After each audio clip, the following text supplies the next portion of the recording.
નહીં, આ ક્યાં નીચ છે, કેટલો હલકો છે, એ બધું જ કહીશ. બરાબર? બધું જ આવશે હો, ટોટલી વસ્તુ. અને રોજ આવશે, એવરી ડે લાઈવ થશે, એવરી ડે. હવે ટિકટોકની અંદર સૌથી પહેલા પ્રથમ વાત કહું, આ ખજૂર ક્યાંથી આગળ આવ્યો ત્યાંથી કહું. હવે આ ખજૂર છે ને કમલ પાર્કમાં રહેતો તો, સુરત કમલ પાર્ક. અને તમે જેને ભગવાન કયો છો ને ભંગાર છે, ઈ રાત્રે લોકોના બાઈકોમાંથી પેટ્રોલ ચોરતો તો, પેટ્રોલ.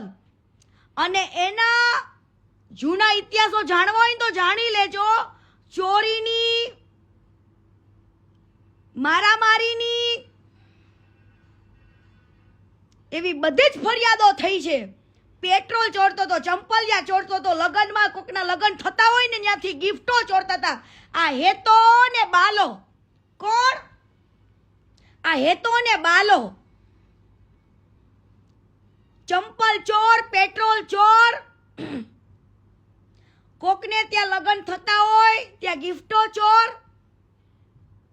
અને ચોરી કરીને એક દિવસ બધા ભાઈબંધો વચ્ચે ઝઘડો થયો તો, બરાબર, એક છોકરો પાણીમાં પડીને મરી ગયો તો કે મારી નાખવામાં આવ્યો તો, આજ દિવસ સુધી કોઈને ખબર પડી નથી.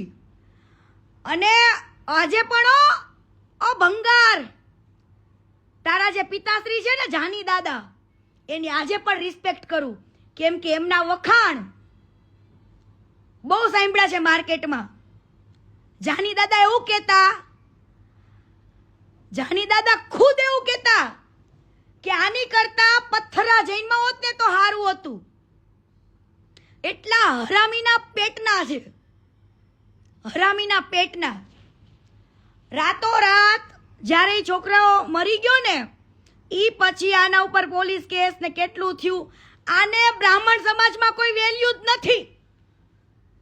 આની બ્રાહ્મણ સમાજમાં કોઈ વેલ્યુ નથી. જેને તમે ભગવાન માનો છો ને એને હું ભંગારના ભારોભાર માનું છું. ભંગાર. અને હું નહીં, કેટલાય લોકો મારે છે જેટલા એની સાથે કામ કરી ચૂક્યા છે બધા.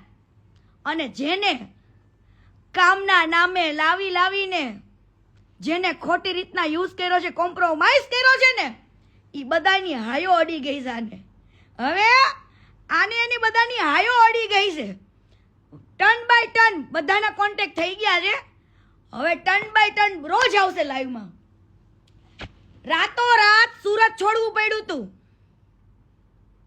આ લોકોને ખૂબ માર્યા હતા અને રાતોરાત સુરત મૂકવું પડ્યું હતું. રાતોરાત કાઢી મૂક્યા હતા અને બારડોલી જઈને એ શિફ્ટ થયા હતા. જાની દાદા એટલે બહુ સારા એવા વ્યક્તિ હતા. એમની વાત થાય ને એટલી ઓછી છે એવા હતા. પણ આ નખોત ખાડે ને એવા હતા બેઉ. ઈ તો ઇતિહાસ બધા પોલીસ સ્ટેશનમાં ખબર જ છે કે પેટ્રોલ ચોરતા, બધું ચંપલા બ્રાન્ડ બધાના ચોરી લેતા, ગિફ્ટો ચોરતા, મારામારીઓ કરતા, ગુંડાગીરી કરતા. એ બધા છે જ ઇતિહાસો, એમાં કઈ નવાઈ નથી. કદાચ બીજી જગ્યાએ તારી વેલ્યુ હશે, પણ તારા સમાજમાં ને મારા સુરતમાં તારી આટલી વેલ્યુ નથી. બધા જાણે જ છે. અને ચોરી કરીને ઈ બહુ મોટી વાત નથી. હાલ ભાઈ, તે તારી મજબૂરીમાં ચોરી કરી હશે, પેટ્રોલની, જે તે કરે લગ્નમાં ગિફ્ટો ચોરવાની, પૈસાની, બધી જ. બરાબર, ઈ તારી મજબૂરી હશે નાનપણમાં કે તારી જવાનીમાં. તું તો અત્યારે ગઈઢો ડોહો છું, હું છું ડોહો. એટલે કદાચ ચોરી કરવી ને એ વસ્તુ સાઈડમાં રાખી દો. ચોરી કરી કદાચ સાઈડમાં રાખી દો. હવે આ વ્યક્તિ જતા રહ્યા બારડોલી ગયા અને પછી એ ત્યાં આગળ સેટલ થયા. આ બે ભાઈઓ મુંબઈ ગયા ફિલ્મ સિટીમાં કામ કરતા. ફિલ્મ સિટીમાં કામ કરતા અને ઓલી છતરીઓ પકડતા ને, છતરીઓ ને ઓલા શેડ ને ઓલા હીરો હિરોઈન જે ખાવું પીવું હોય લાવી દે, નોકરની તરીકે કામ કરતા ત્યાં આગળ ફિલ્મ સિટીમાં. હું ખુદ ગયેલું છે આ લોકો હારે ફિલ્મ સિટીમાં, બરાબર, એવા કામ કરતા. ન્યાય કેટલાય ગોડાડા કરેલા છે આ લોકોએ. ફિલ્મ સિટીમાં પણ આમને કાઢી મૂક્યા હતા, બરાબર. ત્યાં આગળ મુંબઈથી આને એક છોકરીને પટાવી, વિધિ ભાભી, જેની કદાચ કોઈને ગુજરાતમાં ખબર હોય કે ના ખબર હોય, પણ હું તો એમના હાથનું જમેલી છું, ખાધેલું છે મેં પૂનામાં, મને તો ખબર હોય ને વિધિ ભાભીની. વિધિ ભાભી આ ખજૂર ભંગારના ભારોભારની ધર્મપત્ની. આ ખજૂરે એમની સાથે લવ મેરેજ કર્યા હતા. શું? વિધિ ભાભી જોડે લવ મેરેજ કર્યા હતા મુંબઈમાં, જ્યારે ફિલ્મ સિટીમાં કામ કરતા હતા. એ પછી વિધિ ભાભી આઈટી એન્જિનિયર છે. વિધિ ભાભી આઈટી એન્જિનિયર છે અને પૂનામાં રહેતા હતા. એ પૂનાવાળા ઘરે પણ હું જઈ આવેલી છું અને એમના હાથનું મેં જમેલી પણ છું, ભાભીના હાથનું, બરાબર. આ ભાઈએ એના વિધિ ભાભીને સૌથી જાજો પગાર હતો. આ લોકો તો એક નોકરની રીતે કામ કરતા, 20-25 હજાર રૂપિયા કમાતા ને એવું બધું, આડાવડા ધંધા ઉડાડતા ને એવા બધા ધંધા હતા આ લોકોના, લુખ્ખા જેવા, બરાબર. વિધિ ભાભી બી પ્રોફેશનલ.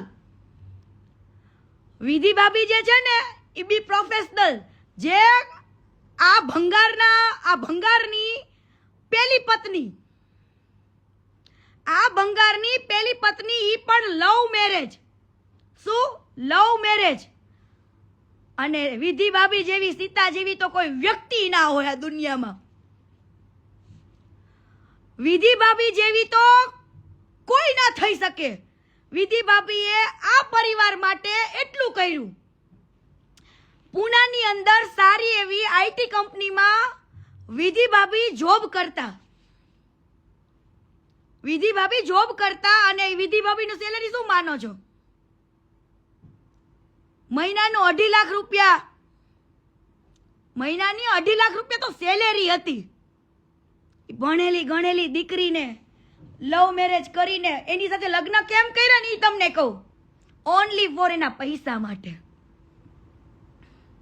ઓનલી ફોર વિધિ ભાભીના પૈસા માટે લગ્ન કર્યા.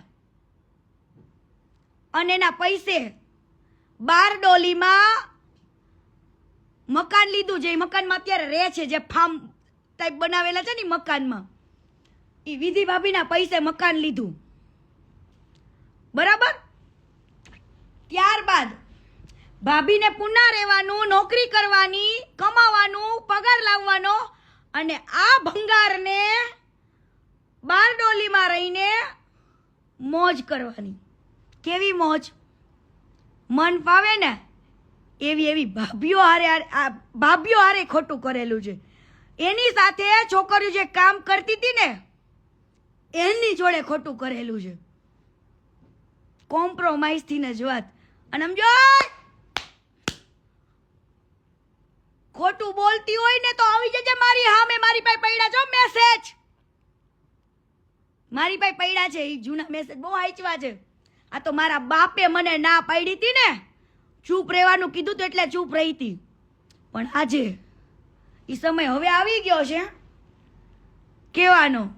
બહુ લોકોને તે દુઃખ દીધું, બહુ લોકોને ખબર પણ નથી કે આ વ્યક્તિ કેટલું હરામી છે.